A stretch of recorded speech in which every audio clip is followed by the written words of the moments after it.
Who shot a 12-year-old child in the chest in Brooklyn? That is the question police and neighbors want answers to after a child was shot in Bed-Stuy. We first told you about the shooting last night.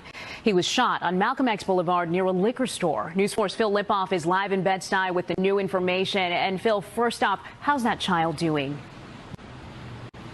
Right, Gilma, that is most important. This 12-year-old boy is recovering at the hospital, expected to survive, though we don't know much else about his condition right now. We do know what happened to him. Shot out here on the street on Malcolm X Boulevard last night just before 10.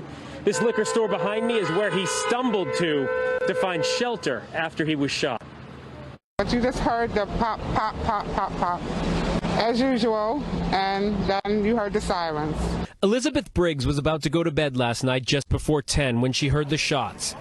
She's heard gunfire before here on Malcolm X Boulevard in Bed-Stuy, but not for a while. Police tell us two groups were fighting out here on the street, and then gunshots rang out.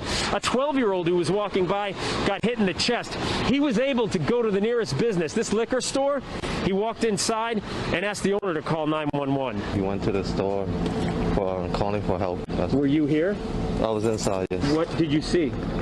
He was shot in the chest. This man didn't want to show his face on camera, but he owns the liquor store where the 12-year-old took cover, desperately in need of medical help. He was on the floor, and then I called 911. At noon today, the store opened back up as detectives went door to door looking for surveillance video and any possible witnesses. After a few hours of that, officers began to post signs asking the neighborhood for help.